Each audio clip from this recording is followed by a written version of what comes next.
50 ವರ್ಷ ಮೇಲ್ಪಟ್ಟವರಿಗೆ ಕೆಲವೊಂದು ಪ್ರೀತಿಯ ಕಿವಿಮಾತುಗಳು. ಸಂತೋಷವು ಬಹಳ ದೊಡ್ಡ ಶಕ್ತಿ. ಹಾಗಾಗಿ ಯಾವಾಗಲೂ ಸಂತೋಷವಾಗಿರಲು ಪ್ರಯತ್ನಿಸಿ. ಕೋಪ, ದ್ವೇಷ, ಕ್ರೋಧ, ಅಹಂಕಾರ ಈ ದುಶ್ಚಟಗಳನ್ನು ಬಿಟ್ಟುಬಿಡಿ. ಸಿಹಿ ಮತ್ತು ಉಪ್ಪನ್ನು ಸಾಧ್ಯವಾದಷ್ಟು ಕಡಿಮೆ ಮಾಡಿ. ದೇವರಲ್ಲಿ ನಿಮ್ಮ ನಂಬಿಕೆಯನ್ನು ಹೆಚ್ಚಿಸಿಕೊಳ್ಳಿ. ಸಾಕಷ್ಟು ನೀರು ಕುಡಿಯಿರಿ. ಮೂತ್ರ ವಿಸರ್ಜನೆಯ ನಂತರ ಅರ್ಧ ಲೋಟ ನೀರು ಕುಡಿಯಲು ಮರೆಯದಿರಿ.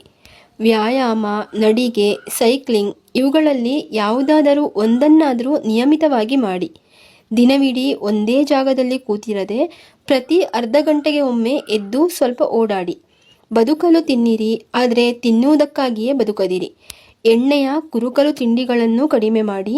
ಪ್ರೋಟೀನ್ ಮತ್ತು ವಿಟಮಿನ್ಗಳು ಹೆಚ್ಚು ಇರುವ ಆಹಾರವನ್ನು ತೆಗೆದುಕೊಳ್ಳಿ.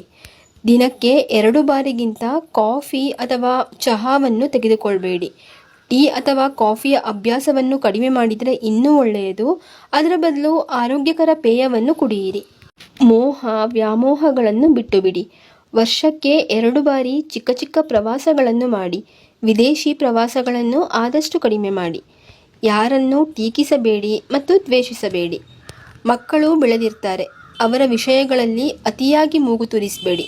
ಸಲಹೆಗಳನ್ನು ಕೇಳಿದಾಗ ಮಾತ್ರ ಮಾತನಾಡಿ. ಸಾಧ್ಯವಾದರೆ ಧ್ಯಾನ ಕೇಂದ್ರಗಳಿಗೆ ಹೋಗಿ ಸ್ವಲ್ಪ ಹೊತ್ತು ಧ್ಯಾನ ಮಾಡಿ. ಬಿಗಿಯಾದ ಬಟ್ಟೆಗಳನ್ನು ಧರಿಸಬೇಡಿ. ನಿಮ್ಮಲ್ಲಿರುವ ಹವ್ಯಾಸಗಳನ್ನು ಬೆಳೆಸಿಕೊಳ್ಳಿ. ಮೆದುಳನ್ನು ಹರಿತಗೊಳಿಸುವ ಪದಬಂಧ, ಸುಡೋಕು ಮುಂತಾದವುಗಳನ್ನು ಮಾಡ್ತಾ ಇರಿ. ನಿಮ್ಮ ಆಯ್ಕೆಯ ಪುಸ್ತಕಗಳನ್ನು ಓದಿ. ಮೊಬೈಲ್ ನೋಡುವುದಕ್ಕಿಂತ ಒಳ್ಳೆಯದು ಪುಸ್ತಕಗಳನ್ನು ಓದುವುದು. ಮೆಟ್ಟಿಲುಗಳನ್ನು ಹತ್ತಿ ಇಳಿಯುವಾಗ ಜಾಗ್ರತೆ ವಹಿಸಿ. ಎಸ್ಕಲೇಟರ್ಗಳ ಬದಲು ಆದಷ್ಟು ಲಿಫ್ಟ್ ಬಳಸಿ.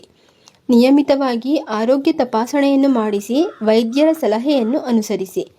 ಹಳೆಯ ಸಿಹಿ ನೆನಪುಗಳನ್ನು ನೆನಪಿಸಿಕೊಳ್ಳಿ ಮತ್ತು ಅವುಗಳನ್ನು ನಿಮ್ಮ ಸ್ನೇಹಿತರೊಂದಿಗೆ ಹಂಚಿಕೊಳ್ಳಿ. ಇದರಿಂದ ನಿಮ್ಮ ಮನಸ್ಸು ಉಲ್ಲಾಸದಿಂದ ಕೂಡಿರುತ್ತದೆ. ಶೌಚಕ್ಕೆ ಕುಳಿತಾಗ ಹೆಚ್ಚು ಉಗುಳುವುದಾಗಲಿ ಅಥವಾ ಹೆಚ್ಚು ಉಸಿರು ತಡೆಯುವುದಾಗಲಿ ಒಳ್ಳೆಯದಲ್ಲ. ಶೌಚಕ್ಕೆ ಹೋಗಿ ಬಂದ ಕೂಡಲೇ ನೀರು, ಚಹಾ, ಕಾಫಿ, ತಿಂಡಿ, ಊಟ ಸೇವಿಸುವುದು ಒಳ್ಳೆಯದಲ್ಲ. ದೇಹದ ಪೋಷಣೆ, ಬೆಳವಣಿಗೆಗೆ ಆಹಾರ ಅವಶ್ಯವಾದಷ್ಟೇ ಮನಸ್ಸಿನ ಆರೋಗ್ಯಕ್ಕೆ ಧ್ಯಾನ ಮಾಡುವುದು ತುಂಬ ಮುಖ್ಯ. ಬೆಳಗಿನ ಹೊತ್ತು 15 ನಿಮಿಷ ಹಾಗೂ ಸಂಜೆ ಹೊತ್ತು 15 ನಿಮಿಷ ಸೂರ್ಯನ ಕಿರಣಗಳಿಗೆ ಮೈ ಒಡ್ಡಿದರೆ ವಿಟಮಿನ್ ಡಿ ಕೊರತೆ ಬರದಂತೆ ತಡಿಬೋದು. ಚೆನ್ನಾಗಿ ಹಸಿಯದೆ ಊಟ ಮಾಡಬಾರ್ದು. ಹಾಗೆಯೇ ಹಸಿದಾಗ ಹೆಚ್ಚು ಹೊತ್ತು ಊಟ ಮಾಡದೆ ಕೂಡ ಇರಬಾರ್ದು.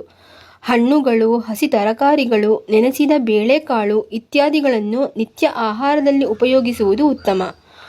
ಆಹಾರವನ್ನು ಚೆನ್ನಾಗಿ ಜಗಿದು ತಿನ್ನಬೇಕು. ಇಲ್ಲವಾದರೆ ಜೀರ್ಣಿಸಿಕೊಳ್ಳಲು ಕಷ್ಟವಾಗ್ತದೆ. ಇನ್ನು ಬೇಗ ಮಲಗಿ ಬೇಗ ಏಳುವ ಅಭ್ಯಾಸವನ್ನು ಮಾಡಿಕೊಳ್ಬೇಕು. ಹಗಲು ನಿದ್ದೆ ಮಾಡಬಾರ್ದು. ಹಾಗೆಯೇ ರಾತ್ರಿ ನಿದ್ದೆಯನ್ನು ಕೆಡಬಾರ್ದು. ಕೊನೆಯದಾಗಿ ಯಾವಾಗಲೂ ಸಕಾರಾತ್ಮಕ ಮನೋಭಾವವನ್ನು ಇಟ್ಟುಕೊಳ್ಬೇಕು. ಚಿಕ್ಕ ಪುಟ್ಟ ವಿಷಯಗಳಿಗೂ ಚಿಂತೆ ಮಾಡಿಕೊಳ್ಳದೆ ಆಗುವುದೆಲ್ಲವೂ ಒಳ್ಳೆಯದಕ್ಕೆ ಎಂಬ ಮನೋಭಾವವನ್ನು ಬೆಳೆಸಿಕೊಳ್ಬೇಕು.